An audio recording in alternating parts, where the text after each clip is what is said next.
أعوذ بالله من الشيطان الرجيم. بسم الله الرحمن الرحيم. السلام عليكم ورحمة الله وبركاته. إن الحمد لله تعالى نحمده ونستعينه ونستغفره ونعوذ بالله من شرور أنفسنا ومن سيئات أعمالنا. من يهده الله فلا مضل له ومن يضلل فلن تجد له وليا مرشدا. وأصلي وأسلم على سيدنا محمد صلى الله عليه وسلم إمام المسلمين وسيد المجاهدين وعلى آله وصحبه أجمعين. أما بعد. Terima kasih kepada Tuan Pengurusi Majlis Fadil Ustaz Anwar Hamzah, yang bahagia Ketua Kampung Cik Hasan bin Usman, yang dikasihi Tuan Imam Tuan Haji Sarwana, Nazim Masjid, Kepala Nazim Masjid, Jawatan Kuasa Masjid, tuan-tuan dan puan-puan, muslimin dan muslimat, para orang alim yang dirahmati oleh Allah Subhanahu wa taala sekalian. Pertamanya kita merapatkan syukur pada Allah Taala di atas pelbagai nikmat dan anugerah daripadanya. Kita juga bersyukur pada Allah Subhanahu wa taala yang sehingga ini masih lagi panjangkan usia kita. Kerana usia ini pada puan sekalian sama ada yang mencecah 20 tahun ke, 30 tahun ke, 40 tahun, 50 tahun, 60 tahun, sebenarnya digambarkan oleh Imam Ahmad bin Hanbal sebagai pendek saja, maknanya sekejap saja. Di dalam syair beliau berkata, Imam Ahmad bin Hanbal mengasas mazhab Hanbali meninggal tahun 241 Hijrah. Dia menyebut adhanul mar'i hina tib ya'ti wa ta'khirus salati 'inda al-mamati dalilun 'ala anna al-hayata yasirun kama bainal adhani was-salati. Azan seseorang adalah sewaktu dilahirkan, hina tifl ya'ti, wa ta'khirus salati 'indal mamati, dan dilambatkan solatnya 'indal mamat, iaitu sewaktu meninggal dunia. Lahir azan, qomat, telinga kiri qomat, telinga kanan sunat azan. Solatnya bila tuan sekalian? Azan sudah, qomat sudah, solatnya bila? Solat jenazah. Solat jenazah. Ini gambaran daripada Imam Ahmad. Kemudian dia berkata, ini adalah bukti bahawa kehidupan itu cukup pendek dan ringkas. Dalilun ala anna al-hayat yasir, cukup ringkas, cukup pendek, kama bainal adhan was salati, seumpama di antara adhan dan juga solat. Jadi tuan-tuan sekalian, itulah dia kehidupan, itulah dia gambaran umur kita. Mudah-mudahan baki umur yang kita tidak tahu bilakah sampai ajal, tetapi buat masa ini panjang umur, kita gunakan semua baki itu supaya dijadikan sebagai ibadah. Kerana dalam satu sabda Nabi SAW, kaki manusia ini tidak akan berganjak di hadapan Allah Subhanahu wa taala. La tazul qadama 'abdin hatta yus'ala 'an arba', sehinggalah ditanya tentang 4 perkara. Satu riwayat kata 4. Wa fi riwayatin ukhra, dalam satu riwayat lain kata hatta yus'ala 'an khamsah, akan ditanya 5 perkara. Wa fi riwayatin ukhra, dalam satu riwayat yang pula tak sebut angka berapa, terus dinyatakan apa yang akan ditanya. Hatta yus'ala 'an umrihi fima afnah, akan ditanya pertama tuan-tuan sekalian umurnya apa yang telah dia habiskan sepanjang hidup. Kemudian ditanya pula yang kedua tuan-tuan sekalian, wa an syababihi fima ablah, tentang usia muda ni. Maknanya tuan-tuan sekalian, usia ni dua soalan. Satu, usia semua sekali. Yang kedua adalah khususnya waktu remaja, waktu muda tuan-tuan sekalian. Yang ketiga barulah ditanya wa an malihi min aina iktasabah wa fima anfaqah, hartanya daripada mana dia dapat dan untuk apa dia belanjakan. Kemudian yang terakhir wa an ilmihi fima amila bih, tentang ilmunya apakah yang dia telah amalkan. Jadi tuan-tuan sekalian, umur ditanya, kemudian yang terakhir berkaitan dengan ilmu. Sebab itu tuan-tuan sekalian, hidup kita ini kita kena jadikan dia ibadah, dan salah satu daripada bentuk ibadah yang cukup luas maksudnya adalah dengan menuntut ilmu. Tuan-tuan dan puan-puan sekalian yang dirahmati oleh Allah Subhanahu wa taala, fadilat orang yang berilmu, fadilat orang yang ada ilmu, tuan-tuan sekalian, berbeza dengan orang yang hanya tahu buat ibadat. Kita jumpa dua orang tuan-tuan sekalian, yang seorang ini buat ibadat, yang seorang lagi ada ilmu. Siapa yang lebih afdal di antara kedua-dua ini? Adakah orang yang beribadah banyak ataupun orang yang berilmu? Secara umumnya, orang yang berilmu lebih afdal dan lebih mulia daripada orang yang banyak ibadah tetapi tidak ada ilmu. Boleh jadi dia beramal, melaksanakan satu-satu ibadah, tetapi belum tentu amalan ibadahnya itu tepat sebagaimana yang telah diajarkan oleh Nabi sallallahu alaihi wasallam. Tuan-tuan, ada satu kisah seorang yang ingin bertaubat. Dalam hadis Nabi ceritakan kisah seorang lelaki yang nak bertaubat. Tuan-tuan sekalian, orang pertama dia tanya, nak tahu cara bertaubat. Kali pertama dia jumpa ahli ibadah ataupun abid. Kali kedua pula dia jumpa tuan-tuan sekalian ialah al-alim, iaitu orang yang ada ilmu. Tuan-tuan tengok apa yang dinyatakan oleh Nabi SAW, menggambarkan fadilat ataupun kelebihan orang yang berilmu ke atas orang yang dipanggil al-abid, ahli ibadah. Dia tanya kepada ahli ibadah, dia tengok daripada jauh, Masya Allah, ni rasa-rasa ni kalau tanya dia boleh jawab.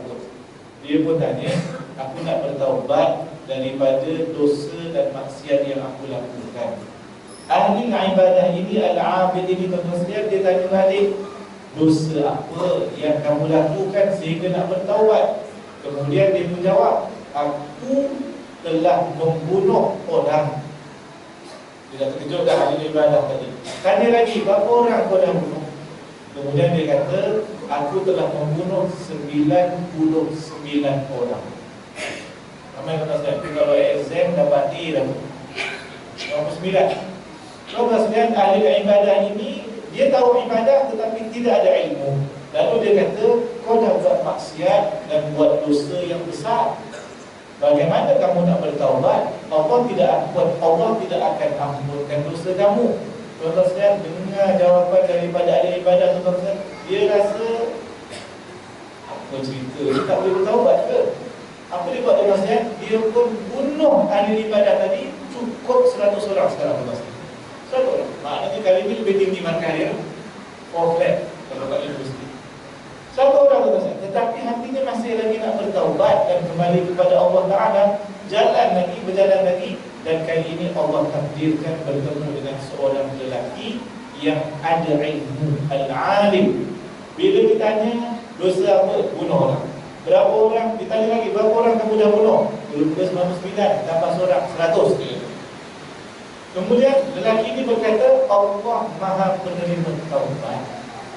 Dosa apa pun selagi bukan syirik kepada Allah Subhanahu wa taala, Allah akan ampunkan dosa.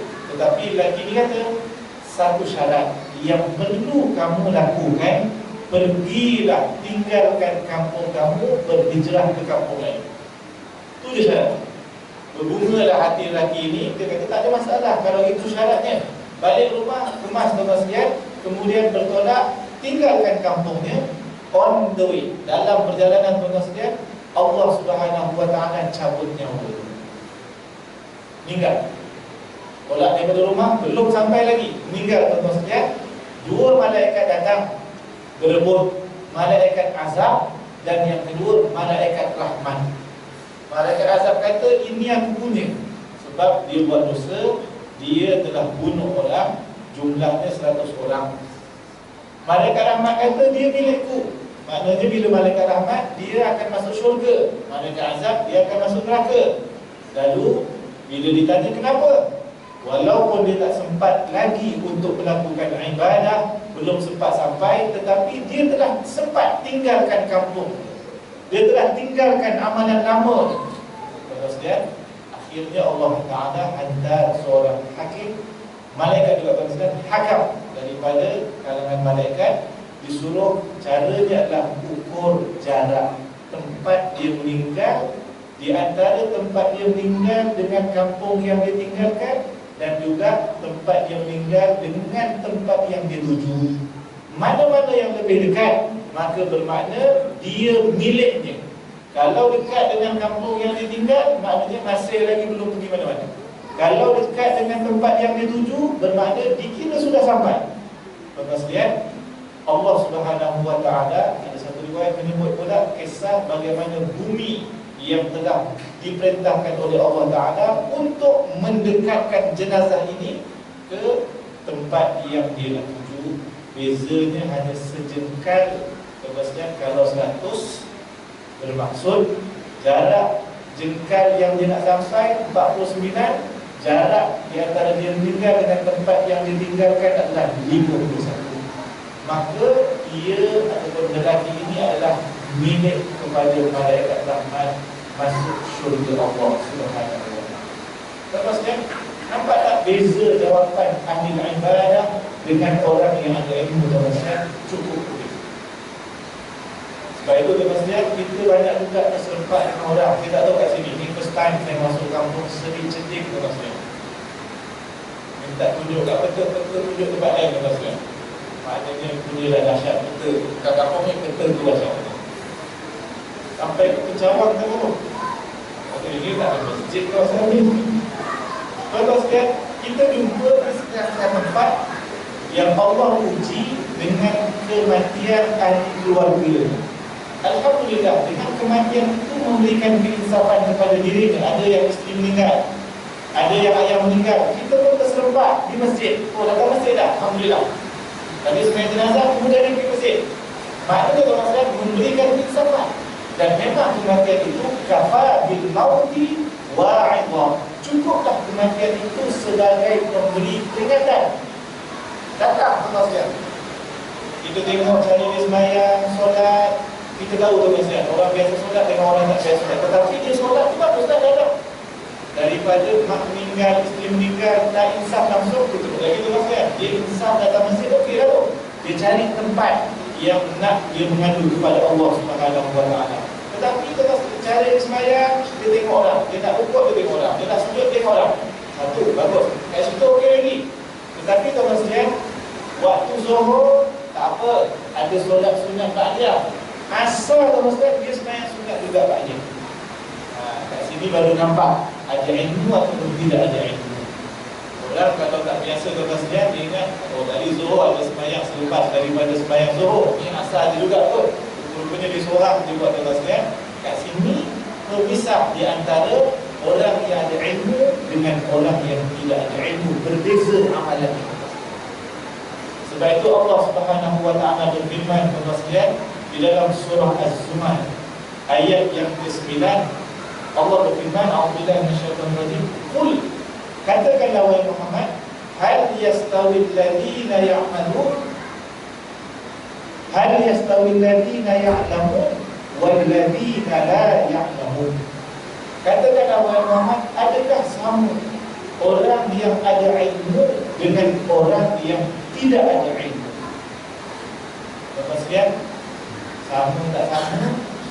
Kita teringat cerita di antara Nabi Musa AS dengan Khidir. Ataupun dalam riwayat tak sebut nama Khidir, dalam tafsir sebut, dalam hadis tak sebut nama Khidir, hanya menyebut rajulun salih. Jadi kalau tuan-tuan nak sebut Khidir, ada sandaran. Kalau tak nak sebut nama Khidir, sebut rajulun salih pun ada sandaran. Maknanya tidak perlu gaduh. Gaduh juga elakkan orang sekalian. Sebab dua-dua dia ada hujah. Tuan-tuan sekalian, di dalam surah Al-Kahfi, tuan-tuan baca pagi Jumaat kan. Kalau tak dapat baca satu surah, bacalah 10 ayat. Kalau tak dapat baca 10 ayat, saya tak tahu dah nak buat macam mana lagi. 10 ayat pun tak boleh juga, saya tak tahu dah. Bukan lama sangat pun. Sekarang semua dah ada handphone, tuan-tuan, ada gadget yang ada iPad. Sekarang tu kita dah download Quran. Ada setengah tu ambil kita hadis bagi tuan-tuan, tuan-tuan akan boleh akses dengan mudah. Baca 10 ayat, dapat baca satu surah pun alhamdulillah, hanya 110 ayat di tuan-tuan. Dalam buku sebagaimana yang disebut oleh Imam Ibnu Katsir dalam tafsirnya, Tafsir Al-Quran Al-Azim. Ibnu Katsir ni mazhab Asy-Syafi'i, meninggal tahun 774 Hijrah. Saya ingat tafsir Ibnu Katsir ni sangat dekat dengan orang Islam di Malaysia. Sebab ada terjemahannya. Setengah-setengah masjid ada. Dibeli, kemudian gerak, diletak dekat rak tuan-tuan sampai berabuk tuan-tuan. Bila orang tanya ada tafsir ni tak? Ada. Pernah baca? Bacalah tajuk ni sekarang. Baca tajuk ni tengok daripada luar dia tuan-tuan. Sekali-sekala kita belik. Dan saya cadangkan tuan-tuan, bulan Ramadan satu peluang untuk kita tadarus pada masa yang sama, buka tafsir Al-Quran. Buka. Kena ada satu bulan ke 2 bulan, dapat 5 minit tafsir pun okeylah, baca dari terjemahan. Bagus baca Quran ni tuan-tuan, memang bagus. Sebab baca Quran tuan-tuan tak macam baca selain Al-Quran. Tuan-tuan baca Quran, faham tak faham, confirm dapat faham. Confirm. Tuan-tuan tahu dapat pahala ke tak tahu, dapat juga tuan-tuan. Jadi tak semestinya tahu boleh dapat pahala. Dan pahala dia pula tuan-tuan, satu huruf 10 kali ganda. Bukan satu kalimah, bukan satu muka surat, satu huruf tuan-tuan 10 kali ganda dia punya pahala tuan-tuan. Berbeza dengan baca selain daripada Al-Quran. Baca selain daripada Al-Quran tuan-tuan, kalau tak faham tak dapat pahala. Tuan-tuan baca hadis Nabi bahasa Arab tapi tak faham, tak dapat pahala. Yang ketiga pula sebab dia bukan Al-Quran. Al-Quran ini adalah dibaca, dikira sebagai ibadah. Imam As-Suyuti, mazhab Syafi'i, meninggal tahun 911 Hijrah, dalam kitabnya Al-Itqan fi Ulumil Quran. Al-Itqan, kitab dalam bidang ilmu Al-Quran, dia definisikan Al-Quran itu maksudnya apa? Dia kata Al-Quran itu ialah kalamullah, firman Allah Ta'ala, al-munazzal ala Rasulillah, yang diturunkan kepada Rasulullah sallallahu alaihi wasallam. Kemudian yang penting adalah al-muta'abbad bi tilawati, dikira sebagai ibadah kalau dibaca. Berbeza dengan kitab lain. Kitab lain kalau baca tak faham tuan-tuan tak dapat pahala, tapi Quran baca dapat pahala. Ini berdasarkan kepada hadis Nabi sallallahu alaihi wasallam. Dalam riwayat At-Tirmidzi menyebut Nabi bersabda, "Man qara'a harfan min kitabillah kana lahu hasanah wal hasanatu bi 'ashri amsalha. La aqul alif lam mim harfun walakin alifun harf wa lamun harf wa mimun harf." Nabi bersabda, siapa yang membaca satu huruf daripada kitab Al-Quran, kitab Allah, baginya satu kebajikan. Satu kebajikan sama dengan 10 kali ganda. Wal hasanatu bi 'ashri amsalha, sama dengan 10 kali ganda. Nabi bersabda seterusnya, aku tidak menyebut alif lam mim satu huruf, walakin tetapi alifun harf wa lamun harf wa mimun harf, tetapi alif satu huruf, lam satu huruf, dan mim satu huruf yang lain. Maknanya tuan-tuan baca alif lam mim bukan satu, Dianggap membaca 3 huruf, maknanya 3 kali 10, 30 tuan-tuan. Banyak juga tu. Tapi lepas tahu ni, jangan pula baca pendek sangat. Balik rumah, semangat buka Al-Quran, ambil duduk buka Al-Quran. A'udzubillahi minasyaitonir rajim. Alif lam mim. Shadaqallahu. Ini pun tanya, bang kenapa pendek sangat? Ni kira okey kan ni? Biasa tak baca, abang baca dah ni 30 dah. Dia kata 30. Betul tuan sekalian, tapi sambungkan sikit lagi. Dapat satu muka, dapat satu amin, katakan. Kata mazhab Syafi'i. Mazhab Syafi'i tuan sekalian, imam mazhab kita Al-Imam Syafi'i yang meninggal tahun 204 Hijrah. Kawan-kawan para ulama lain semua cerita tuan sekalian tentang Imam Syafi'i. Dia baca Quran tuan sekalian dalam masa sebulan tuan sekalian, khatamnya 60 kali. Bulan Ramadan khatam 60 kali. Macam kita kata mazhab Syafi'i ke mazhab lain. Mazhab lain lagi hebat ulama lain tuan sekalian. Dan sekali saya rasa saya tak ada mazhab dah sekarang. Saya baca Quran pun tak banyak. Tapi tuan-tuan ambillah peluang. Al-Quran adalah kitab hidayah. Tuan-tuan yang dah kita hafal tu ulang balik pun tak apa, ulang balik. Tengah naik kereta kan jalan jam. Dia tak tahu lah jarum keluar ni kat Banting pun tuan-tuan. Saya rasa lebih kurang insya-Allah macam kot. Jam sejam, setengah jam tuan-tuan, ulang bacaan Quran kita. Kalau ustaz surahnya sama, surah sama pun ayat Quran tuan-tuan. Sebab tu kalau tak ada surah sama, hafallah surah lain. Hari tu waktu sebelum kahwin, Masya Allah, nampaknya macam bagi mesej kat bakal bini tu, jangan lupa baca surah Al-Kahfi. Kalau hafal lagi bagus. Macam okey je. Kadang-kadang bagi tahu lagi, dapat rumah baru je. Oh, masuk rumah, baca surah Al-Baqarah. Ada hadis Nabi sebut baca surah Al-Baqarah. Kalau boleh hafal lagi bagus. Macam okey je. Sekali kahwin pun sekalian, lepas kahwin isteri pun komat, solat sama-sama tuan-tuan sekalian, bacaan sejadah. Tapi bila baca surah Qul ya ayyuhal kafirun, sama juga dengan bini dia tuan-tuan sekalian. Daripada mula sekolah sampai sekarang, rakaat pertama Qul ya ayyuhal kafirun, rakaat kedua Qul huwallahu ahad. Bila nak majunya? Kira okey lah ustaz, ada orang tak hafal langsung mana-mana surah. Iyalah, ikut orang yang lebih seronok tak jadi tuan-tuan sekalian. Dia kena ikut orang yang lebih bagus. Nabi kata dalam satu hadis, dalam perkara amal soleh, dalam perkara agama, kena tengok orang yang lebih daripada kita. Dalam perkara dunia, dalam perkara harta, tengok orang yang lebih rendah daripada kita. Itu kaedah ni. Kita terbalik. Dalam perkara dunia, tengok orang yang lebih kaya daripada kita. Dalam perkara agama, bila suruh hafal surah lain, ustaz, ada lagi orang lebih teruk daripada saya, kuliah pun tak hafal ustaz. Dia baca kuliah, tak jumpa jalan keluar ustaz. 7 pusingan, 8 pusingan. Wala antum a'abiduna ma'abud, wala ana a'abidun ma'abadtum, wala antum a'abiduna ma'abud, wala ana a'abidun ma'abadtum, wala antum a'abiduna ma'abud. Kan senang tu pasal, kalau tak nampak jalan, tak keluar tu pasal. Lagi-lagi kalau first time jadi imam, nervous, jangan main. Yang dah biasa tak apa, wajib jadi imam, tak apa, dah biasa. Yang lain-lain ni, tuan-tuan sekalian, tambah. Bila kita tahu ada fadilah, bila kita tahu ada kelebihan, maknanya tuan-tuan sekalian, kita akan berusaha untuk beramal ke arah itu. Selepas kita tahu bahawa setiap satu huruf sama dengan 10 kali ganda, takkanlah yang semalam kita baca satu muka surat, hari ini kita tahu dah fadilat yang lebih banyak, takkan kita nak cukup sekadar itu saja. Sebab itu tuan-tuan sekalian, sangat berbeza orang yang ada ilmu dan juga orang yang tidak ada ilmu. Yang saya nak bagi contoh tadi, Nabi Musa alaihissalam. Saya bukan nak bagi tahu bahawa yang seorang ada ilmu, seorang tak ada ilmu, tak.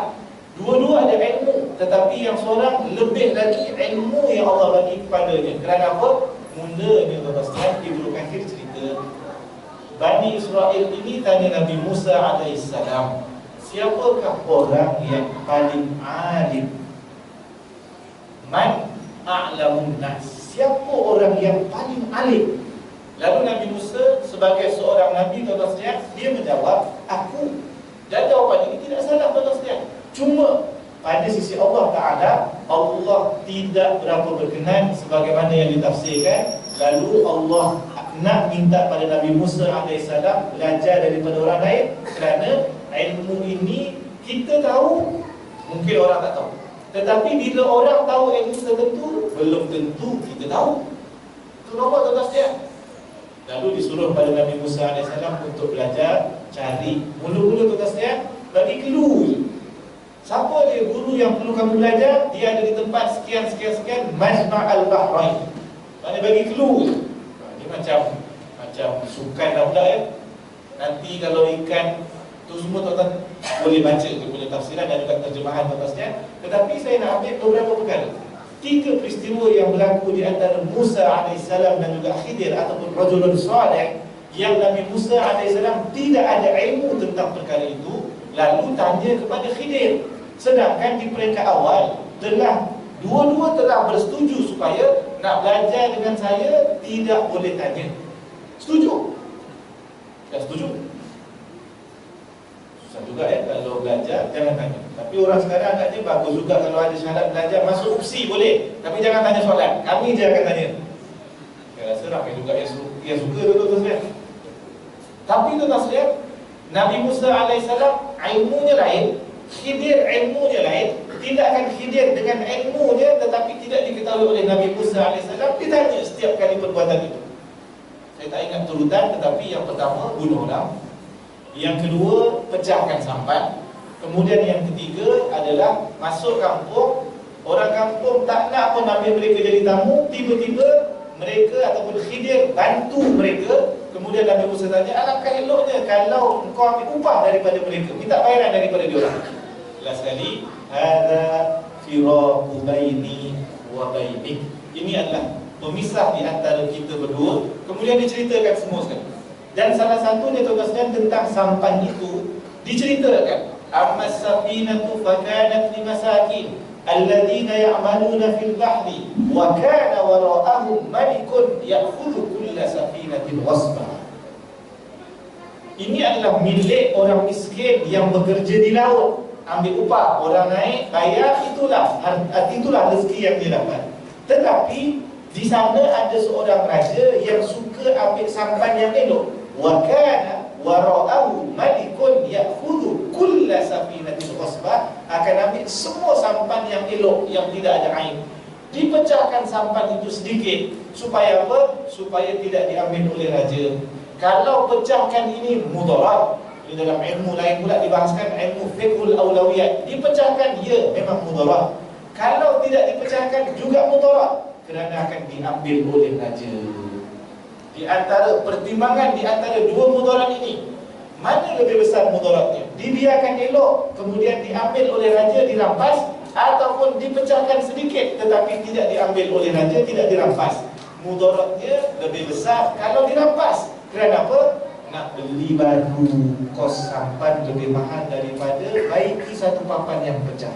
Akhirnya timbul kaedah irtikab akhafud dararain, iaitu ambillah mudarat yang lebih sedikit dan juga yang lebih kecil. Jadi tuan-tuan saya, ini contoh yang ada ilmu, yang Allah beri ilmu yang dia tahu. Satu lagi, Nabi Musa tidak ada ilmu pada perkara itu. Kat sini juga boleh kita bayangkan kelebihan orang yang ada ilmu berbanding dengan orang yang tidak ada ilmu. Tuan-tuan sekalian, Nabi SAW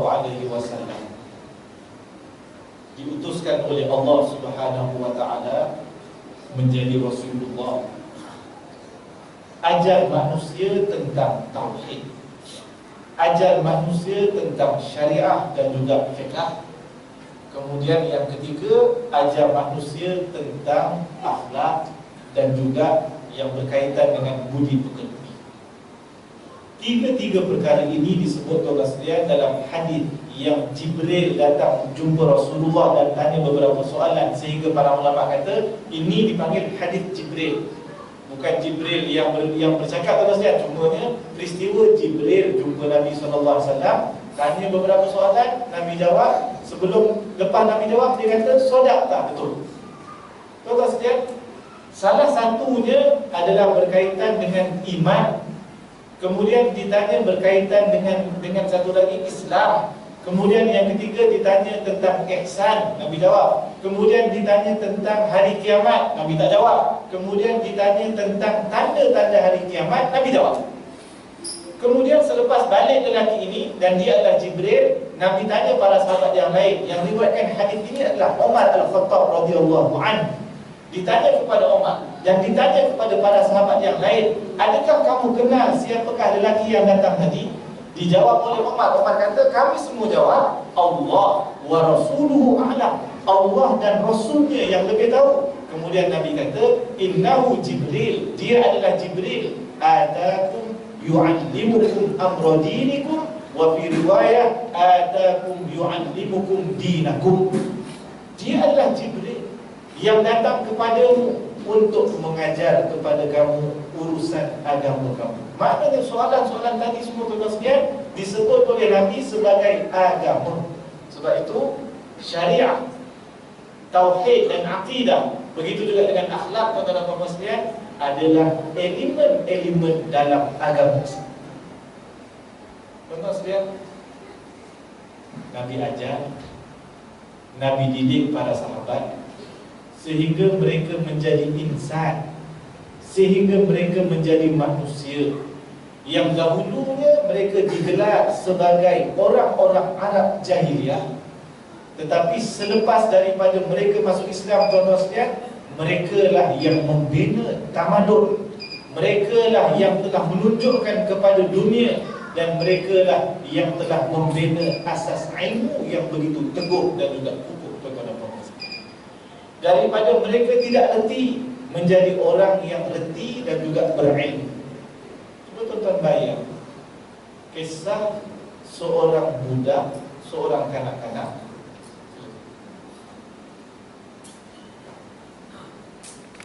Ibn Mas'ud radhiyallahu anhu. Ibn Mas'ud tuan-tuan sekalian, satu ketika didatangi oleh dua orang lelaki. Dia cerita ni tuan-tuan sekalian selepas masuk Islam. Seorang pun bertanya kepada aku dapati kedua-duanya dalam keadaan yang macam dikejar oleh orang, muka penat, bibirnya kering.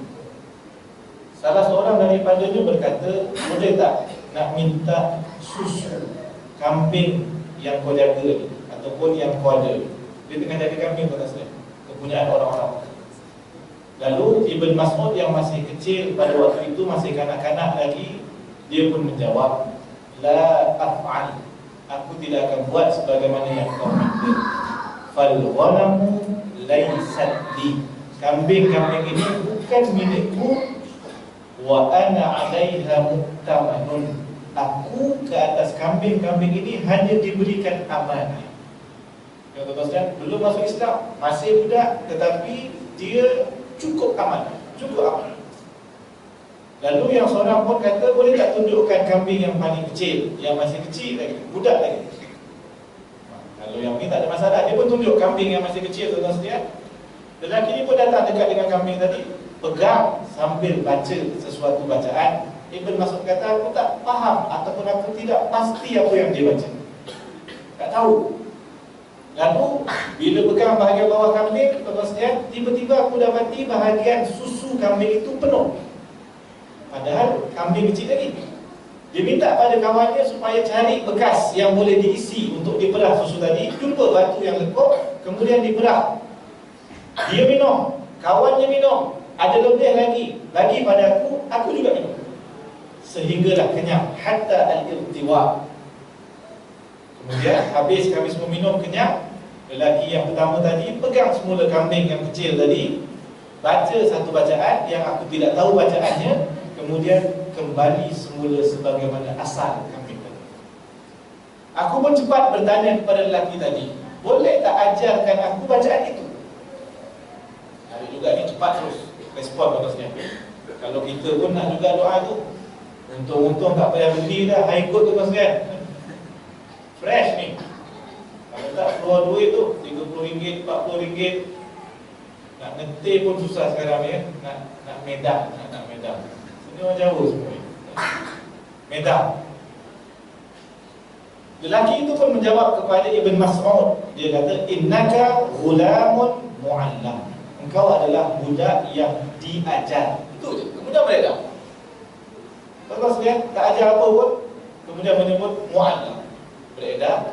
Rupanya tuan-tuan sekalian, Ibn Mas'ud kata, lelaki dua orang itu adalah Rasulullah SAW dan juga sahabatnya Abu Bakar As-Siddiq radhiyallahu anhu. Akhlak ini tuan-tuan sekalian, amanah ini tuan-tuan sekalian, dan boleh kita kata takwa, telah menarik perhatian Nabi SAW sehingga Nabi berdakwah. Sejak daripada perkenalan itu, Nabi berdakwah. Dan akhirnya Ibn Mas'ud kata, aku pun masuk Islam dan aku tukar.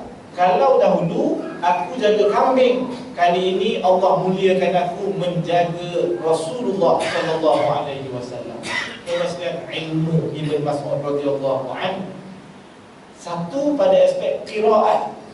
Nabi sebut dalam sebuah hadis, man sarrahu ay yaqra al-Qur'ana ratban kama nazal falyaqra bi qiraati ibni ummi 'abd.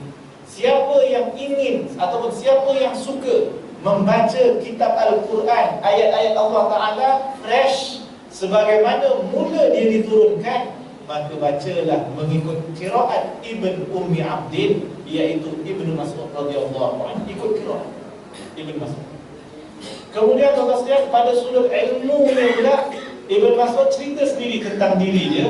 Athar daripada Ibn Mas'ud, dia kata, ma nazalat ayatun min kitabillah, tidak ada satu ayat yang turun daripada kitab Allah illa wa ana a'lamu aina nazalat wa fima nazalat, melainkan aku tahu di mana ayat itu diturunkan dan untuk siapa ayat itu diturunkan. Maknanya tuan-tuan sekalian, memang alim tentang nuzul Al-Quran.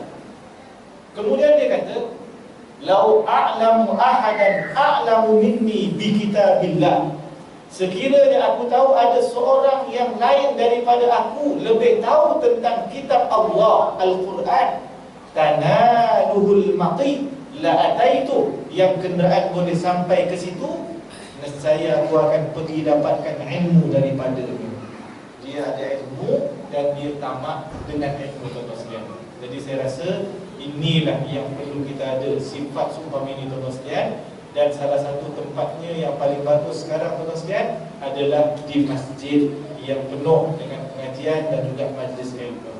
Tuan-tuan, untuk Ustaz Anwar Hamzah ni senior saya, tuan-tuan sekalian. Waktu saya sekolah menengah, dia lah yang bagi ceramah banyak kat saya. Dan tuan-tuan, untuk masjidnya pula, ini Masjid Nurul Hidayah, Ustaz ya. Hidayah tu satu, cahaya hidayah tu satu lagi, tuan-tuan sekalian, kelebihan. Mudah-mudahan daripada sinilah lahirnya orang-orang berilmu, dan seluruh orang kampung di sini juga akan mendapat ilmu, tuan-tuan dan puan-puan sekalian, supaya ilmu ini boleh bimbing kita ke jalan yang tepat diridhai oleh Allah Ta'ala. Ada satu kata-kata yang para ulama ditanya, tuan-tuan sekalian, apa beza, apa lebihnya ilmu berbanding harta? Apa jawapannya, tuan-tuan sekalian? Mereka senaraikan jawapan banyak, tetapi saya nak sebut dua daripadanya, tuan-tuan sekalian. Confirm, ilmu lebih mulia, lebih bagus daripada harta. Sebabnya apa? Satu, ilmu itu, tuan-tuan sekalian, kalau tuan-tuan sedekahkan ilmu, dia tak berkurang. Berbeza dengan harta, kalau disedekahkan akan berkurang. Tuan-tuan ada RM20, sedekah RM5, tinggal 15. Tuan-tuan ada ilmu, 20 ilmu, tuan-tuan sedekahkan dengan ajar orang lain, tidak berkurang, tuan-tuan sekalian, ilmu. Satu. Yang kedua, ilmu lebih bagus daripada harta. Kerana apa, tuan-tuan sekalian? Tuan-tuan ada harta, kita ada harta, kita akan sibuk jaga harta. Tetapi kalau kita ada ilmu, ilmulah yang akan menjaga kita, bukan kita jaga. Jadi tuan-tuan sekalian, mudah-mudahan kita semangat, kita tamak, dan kita sentiasa ingin untuk menambah ilmu kita, tuan-tuan sekalian. Kerana asas syariat Islam yang paling utama tuan-tuan sekalian, selain daripada asas akidah, asas Islam, syariat dan juga asas akhlak tuan-tuan sekalian, Islam juga berdiri di atas ilmu. Ilmu. Kemudian Islam juga berdiri di atas al-amru bil ma'ruf wan nahyu 'anil munkar, amar ma'ruf nahi munkar. Di kampung ini tuan-tuan sekalian, di mana-mana tempat kita berada, ini antara yang paling utama juga untuk kita pastikan dia berjalan. Nampak orang buat maksiat, tegur tuan-tuan sekalian, kita betulkan, kita bimbing dia tuan-tuan sekalian. Dan kalau kita nampak orang lain tidak ada apa-apa program, kitalah yang kena cepat buat program kebaikan dan juga ma'ruf tuan-tuan sekalian. Nabi umpamakan orang yang tinggal di satu tempat, kongsi tempat tuan-tuan sekalian, seumpama satu kaum yang berkongsi satu kapal. Mathalul qa'imi fi hududillah wal waqi'i fiha kamathali qaumin istahamu ala safinatin fa asaba ba'duhum a'laha wa ba'duhum asfaluha. Seumpama orang yang berkongsi kapal, sebahagian mereka duduk di atas, sebahagian mereka duduk di bahagian bawah perut kapal. Apabila orang yang di bawah nak ambil air, dia kena naik ke atas, lalu di hadapan orang yang duduk di atas untuk ambil air. Tiba-tiba sebahagian mereka pun berkata, terfikir tuan-tuan sekalian, apa kata kita tebuk saja di sebelah kita ni, sebelah dinding kapal kita ni, air sebelah tu, laut. Ambil sebelah tu, tebuk, kita ambil air. Tidak perlu naik ke atas. Walam nu'dhi man fawqana, dan kita tidak menyakiti dan mengganggu orang di atas. Niat baik tuan-tuan sekalian, niat baik, tak nak ganggu orang atas. Tetapi tuan-tuan sekalian, kalaulah orang yang di bawah ini buat, orang di atas tahu yang di bawah nak buat begitu, dibiarkan, halaku jami'a, semua akan binasa. Tetapi wa in akhadhu ala aydihim, sekiranya diambil tangan mereka, dipimpin, dibimbing, ditunjukkan jalan yang betul, ditegur dan seumpamanya, najau jami'a, nescaya mereka selamat dan semua akan selamat. Itulah konsep kehidupan kita dan itulah syariat Islam. Saya rasa itulah yang boleh saya sampaikan pada malam ini tuan-tuan sekalian.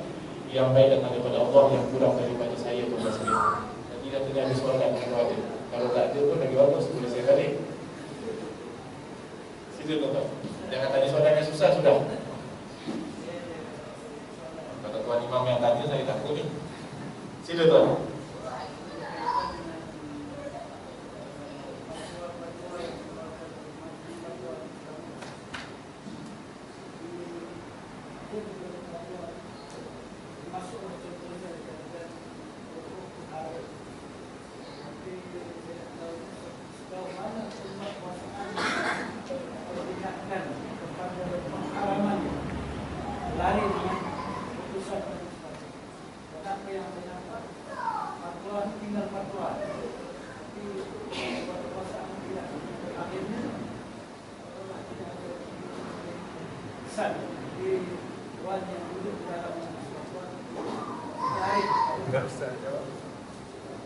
Kasih kepada Tuan Haji yang bertanya berkaitan dengan fatwa.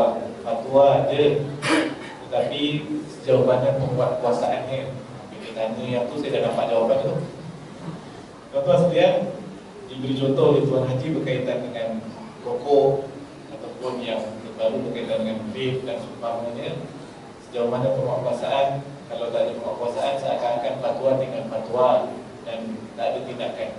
Pertama sekali tuan-tuan sekalian, pertama saya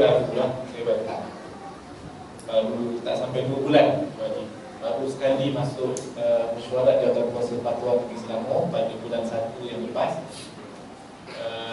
Cuma nama Selangor ni bukan Jawatan Kuasa Fatwa. Di Selangor ni Jabatan Mufti Negeri Selangor. Kalau Jawatan Kuasa Fatwa tu peringkat kebangsaan, tu namalah. Yang ketiga tuan-tuan sekalian, dia kalau fatwa dibuat, ialah ada dia punya prosedur semua sekali, keluar satu fatwa, diwartakan katakan MAIS endorse Menjaga Islam Selangor, kemudian Tuanku Sultan juga maknanya berkenan, ini diwartakan. Ini tuan-tuan sekalian, dia lepas tu perlu tindakan susulan penguatkuasaan. Yang ini sama ada kalau bahagian jais penguatkuasaan, dia ada bahagian lain pula tuan Haji. Zaman sekarang ni zaman dibahagi-bahagi dia punya bidang tu. Bukan semua kita buat. Zaman Nabi tak ada. Nabi itu Nabi, Rasul, Nabi juga qadi, Nabi juga yang laksanakan. Berbeza sehingga beberapa hadis Nabi SAW menyebabkan perbezaan pandangan dalam mazhab. Kerana apa? Mazhab Hanafi melihat Nabi sebut hadis itu pada waktu itu sebagai seorang Nabi. Mazhab Syafi'i melihat Nabi waktu sebut hadis itu sebagai seorang qadi. Akhirnya pecah pandangan. Itu contoh. Tapi sekarang ni ada unit lain. Kalau kami juga yang tangkap dan seumpamanya, kami pula kena tangkap lagi. Jadi itu dari segi undang-undang. Cuma ialah penguatkuasaan ini kehendak daripada mungkin kita kata kerajaan lah. Ya, yang berkuasa ni kerajaan. Kerajaan pula tuan-tuan, dia ada exco. Ni senario dia nak bagi tahu. Kemudian yang kedua tuan-tuan, bila kita tengok rupa-rupanya kerajaan tempatan itu juga antara yang paling penting untuk melaksanakan mana fatwa ataupun mana-mana undang-undang. Sebab itu tuan-tuan, kerajaan tempatan itu di situ lesen dikeluarkan ataupun tidak dikeluarkan. Lesen judi, rumah orang dan sebagainya. Jadi tuan-tuan, itulah suasananya. Tetapi walaupun mungkin tidak ada penguatkuasaan, fatwa itu sendiri ada kesan yang cukup besar. Sekurang-kurangnya orang yang memang dia kalau ada fatwa dia akan ikut, contohnya. Jadi kumpulan ini telah maknanya selamat dan telah maknanya mengatakan ya dah ada fatwa, kita ikut. Adapun ada satu kumpulan yang memang tak makan saman, bukan saman dia tu tak makan fatwa, tak makan fatwa. Sebab apa ada undang-undang jenayah tuan-tuan? Sebab ada orang yang bila Allah kata haram, okey, dia berhenti. Tapi ada orang yang nafsunya, syaitannya dilanggar juga. Sebab itu undang-undang jenayah macam hudud, qisas dan juga ta'zir tuan-tuan, ini khusus untuk orang yang tak makan saman. Tak dengar kata. Sepatutnya kita dengar Al-Quran sebut bila Quran kata haram ataupun yang ini wajib tuan-tuan, tak perlu fatwa. Fatwa itu meneguhkan lagi Quran itu panduan kita. Sebab itu, tetapi pada aspek, saya setuju dengan Tuan Haji pada aspek penguatkuasaan. Kerana apa? Al-Imam Al-Ghazali yang meninggal tahun 505 Hijrah, sebagaimana yang disebut oleh Dr. Yusuf Al-Qardawi dalam kitabnya Min Fiqh Daulah, diambil, kata ini diambil daripada kitab Al-Iqtisad fi I'tiqad. Cuma saya tak sempat cek kitab tu, saya ambil terus daripada yang Dr. Yusuf Al-Qardawi kata. Dia kata, Imam Ghazali berkata bahawa ad-din was-sultan tau'aman. Agama dan juga kekuasaan. Agama satu, penguatkuasaan. Kuasa itu dia kata kembar. Dua ni kembar. Sesungguhnya agama itu adalah asas dan kuasa itu adalah penjaga. Yang ini asas, yang satu lagi harisun. Mana-mana yang ada asas tetapi tidak ada penjaga, maka akan hilang. Mana-mana yang ada penjaga tetapi tidak ada asas, maka ia adalah sia-sia. Maknanya dua ni kena ada. Sebab itu Quran kata arak haram, Quran kata zina haram. Tuan-tuan, manusia tetap manusia macam dulu, daripada dulu sampai sekarang. Tetapi penguatkuasaan elemen yang paling penting untuk memastikan haram itu tidak akan dilakukan oleh manusia. Itu komen saya dan Tuan Haji. Kita doa mudah-mudahan akan datang semakin bagus masyarakat Islam di Malaysia, sampai ada terus dengan Quran dan Sunnah itu dia ikut. Walaupun tanpa fatwa, ni ada setengah orang pun saya muskil juga ni. Sikit-sikit ada fatwa, ada fatwa baru saya akan ikut. Tak ada fatwa, yang Quran pun tak ada pun. Nabi kata aku tinggalkan kepada kamu 3 perkara: Quran, Sunnah, fatwa. Tak ada terus, tak ada.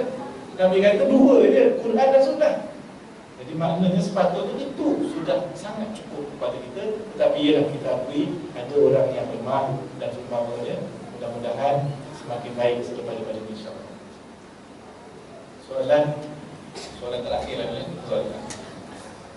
Saya takut balik sesat juga. Makin lama lah nak sampai rumah. Ya, soalannya yang pertama, adakah perlu setiap masjid mewartakan ruang untuk wanita yang makzurah kerana banyak masalah yang berkait dengan urusan itu maupun pencerahan?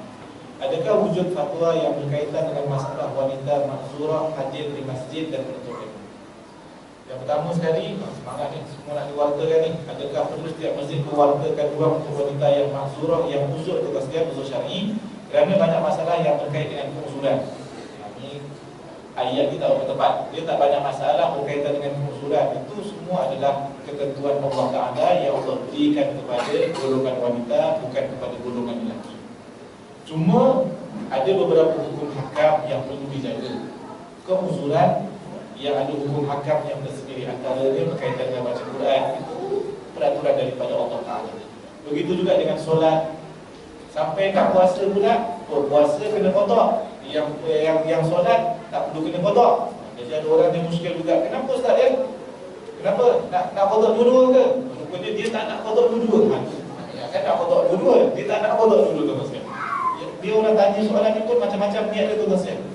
Yang ni dari sudut pencerahannya adalah sebenarnya setiap masjid, tuan-tuan sekalian, kalau dia nak endorse dengan majlis daripada Jabatan Mufti Negeri Selangor pun tak apa, ataupun dengan pejabat agama Islam daerah pun tak apa. Biasanya adalah tempat yang dipanggil masjid adalah masjid itu khususnya yang orang uzur tak boleh masuk, sebab Al-Quran kata illa abiri sabil, melainkan hanya lalu sahaja. Jadi tuan-tuan sekalian, maksudnya adalah ruang solat. Biasanya yang disebut ruang solat ini adalah yang berkapet, biasanya. Tapi tuan-tuan sekalian, ini bergantung pada pihak berkuasa pengurusan masjid bersama dengan pejabat daerah agama. Kalau nak endorse lalu Jabatan Mufti pun boleh, tak ada masalah. Kadang-kadang ada permintaan daripada pihak masjid, macam mana kami tambah besarkan lagi ni, kami nak ini juga disebut sebagai ruang solat yang orang uzur tak boleh masuk. Jadi tuan-tuan sekalian, yang ini berdasarkan permintaan. Kalau dalam keadaan biasa, ruang ni je. Jadi orang yang uzur, tuan-tuan sekalian, di kawasan marmar yang tak ada kapet, dia boleh sampai ke situ, sebab itu bukan kawasan utama. Permudahkan. Jangan pula semua sekali, Ustaz, saya rasa bukan setakat marmar Ustaz, semua kawasan pagar masjid Ustaz. Yang ni tengok keadaan lah. Kalau kampung tu tak ada, kalau kampung tu namanya kampung lelaki, tak apa tu masjid, tak ada orang perempuan masuk. Sebab mereka ini juga pergi masjid nak mengaji ilmu dan seumpama. Jadi itu penting. Adakah wujud fatwa berkaitan dengan masalah? Dia macam tadi loh, macam tadi itu berkaitan dengan tempat. Masalah wanita ma'zurah di masjid untuk ilmu, saya tak cek fatwa, tapi hukum telah ada dalam agama Islam, iaitu tidak boleh masuk ke masjid duduk al-muqsu, iaitu duduk lapang. Yang boleh ni adalah contoh, dia uzur, tuan-tuan sekalian, dia nak lalu saja, nak pergi ke sana, nak pusing jauh, nak lalu je. Dia nak bypass ke sana. Contohnya, yang ni boleh. Tetapi itu pun dengan syarat lagi. Kena pastikan tidak berlaku talawus, iaitu kekotoran. Maknanya kena pastikan kekotoran itu tidak terkena kawasan yang berlalu. Kalau dia tahu bahawa menitis ataupun kekotoran akan kena, lalu pun tidak boleh. Ini hukum dalam agama. Wallahu a'lam. Terima kasih di atas soalan yang dikemukakan. Mudah-mudahan ada baiknya, dan boleh terus membaca, tanya ustaz lain yang lebih alim pun tak ada masalah, tuan-tuan sekalian, kerana ilmu Allah itu luas. Berkaitan fatwa, saya rasa kalau tunggu lalu mufti datang, di malam mufti dikir fatwa datang, tuan-tuan sekalian, nak juga tu nak tanya banyak tu. Tuan-tuan boleh rujuk dalam laman web. Kat situ dah ada senarai, kemudian tuan-tuan boleh tengoklah apa yang dah ada fatwa dan apa yang mungkin kalau tak ada tu macam tak ada lagi lah fatwa. Wallahu a'lam. Terima kasih kepada tuan-tuan dan puan-puan sekalian. Aqulu qawli hadza astaghfirullahal azim li wa lakum. Assalamualaikum warahmatullahi wabarakatuh. A'udzubillahi minasyaitonir rajim. Bismillahirrahmanirrahim. Alhamdulillahirabbil alamin. Wassalatu wassalamu ala asyrafil anbiya'i wal mursalin wa ala alihi wa sahbihi ajma'in. Allahumma faqihna fid din wa 'allimna at-ta'wil wa ihdina siratal mustaqim. اللهم انفعنا بما علمتنا وعلمنا ما ينفعنا وزدنا علما. اللهم اغفر لنا ذنوبنا ولوالدينا وارحمهم كما ربونا صغارا. وصلى الله على سيدنا محمد وعلى اله وصحبه وبارك وسلم والحمد لله رب العالمين.